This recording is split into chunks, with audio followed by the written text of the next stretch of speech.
Saya suka nangis loh. Beliau tuh sampai kurus loh. Mikir kita loh, mikir rakyat loh. Saya difitnah, fitnah saya diam. Tetapi hari ini di Jogja saya sampaikan saya akan lawan. Coba jawab dengan jujur. Kenapa kita kadang menyesal setelah marah? Kenapa kita panik di situasi tertentu, padahal tahu itu tidak masuk akal? Atau kenapa kita bisa berdebat habis-habisan tentang politik, lalu merasa lelah dan hampa sesudahnya? Pertanyaan-pertanyaan ini ternyata punya jawaban ilmiah, dan ini bukan tentang seseorang itu kurang sabar atau tidak dewasa.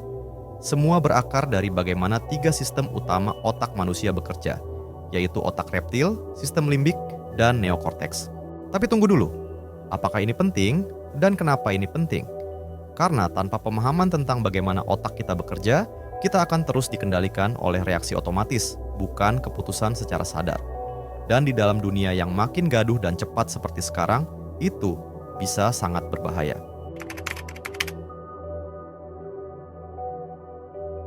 Sejak awal otak manusia bukanlah satu kesatuan yang utuh.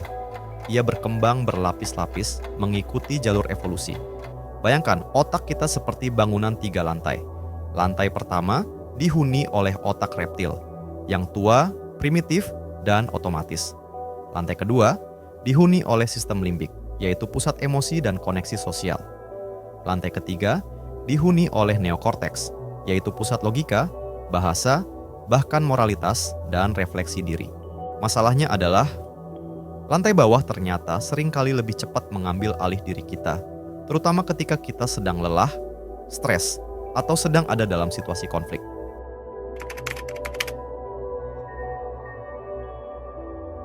Otak reptil adalah warisan dari masa ketika manusia masih harus bertahan hidup di alam liar.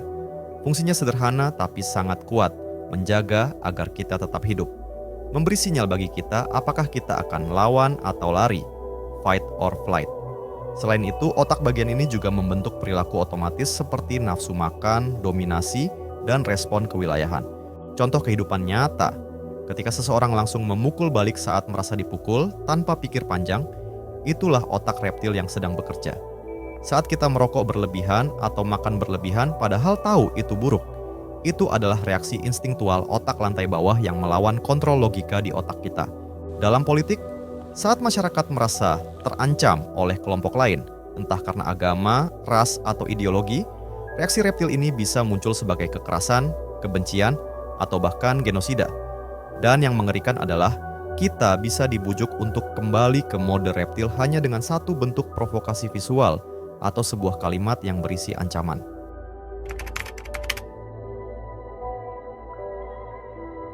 Naik ke lantai 2, kita ketemu sistem limbik.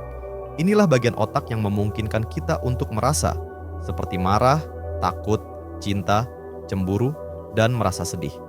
Merasakan semacam afiliasi seperti kelompok saya versus kelompok mereka. Menyimpan memori emosional, hal-hal yang bikin kita trauma atau nostalgia, contoh nyata di sekitar kita. Ketika kita menangis saat mendengar sebuah lagu tertentu, karena ada memori emosional yang tersimpan terkait lagu itu. Ketika kita merasa paling benar saat membela tim olahraga, artis idola, atau capres yang kita suka, karena sistem limbik inilah yang membentuk sesuatu yang disebut loyalitas emosional. Tapi masalah kemudian muncul ketika emosi ini lebih kuat daripada fakta. Ketika sistem limbik mendorong kita untuk menyebar hoaks karena kita ingin melindungi atau menyelamatkan kelompok kita. Dan ketika kita tidak lagi berdiskusi, kita menyerang karena merasa terancam secara emosional.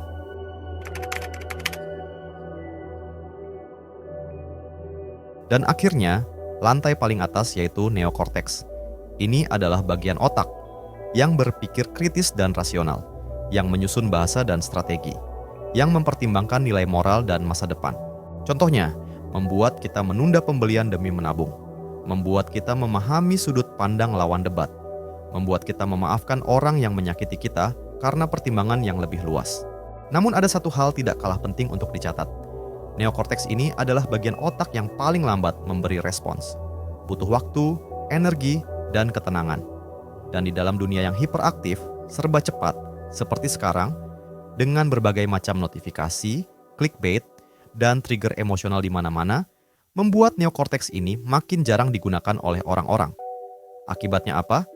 Otak kita jadi dikendalikan oleh dua lantai bawah, yaitu bagian otak reptil yang otomatis dan bagian otak emosional.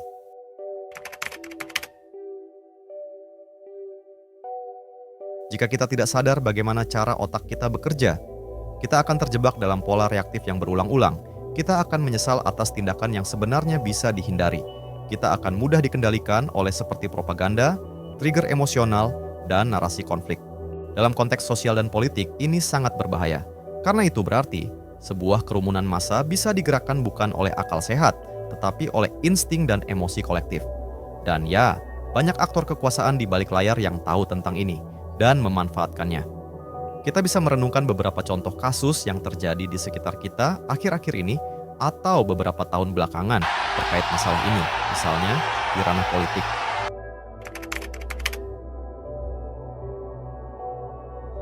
Yang pasti kita tidak mungkin bisa membongkar otak kita, tetapi kita bisa belajar menggunakannya dengan benar dan sadar. Catat baik-baik. Berikut langkah-langkahnya. 1. Latihan untuk jeda sebelum bereaksi terhadap sesuatu.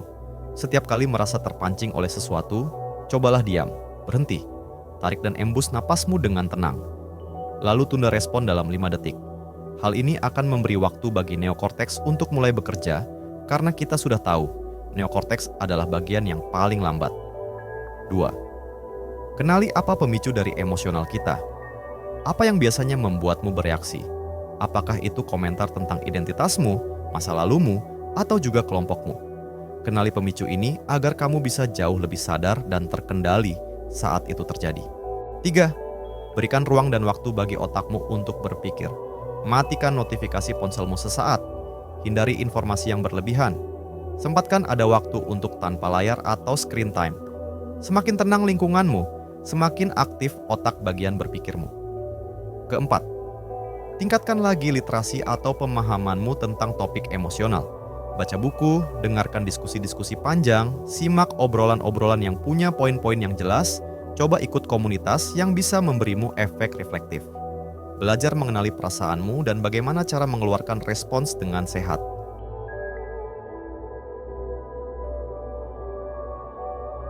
Manusia adalah makhluk berpikir, tetapi bukan berarti bahwa kita akan selalu berpikir. Kita bisa sangat rasional di beberapa kesempatan, atau juga sangat emosional dan impulsif di waktu yang lain. Semuanya tergantung siapa yang sedang memegang kendali di dalam otak kita hari ini. Pertanyaannya adalah, apakah Anda ingin hidup dikendalikan oleh insting dan emosi otomatis? Atau Anda ingin menjadi pemimpin bagi pikiran dan tindakan Anda sendiri?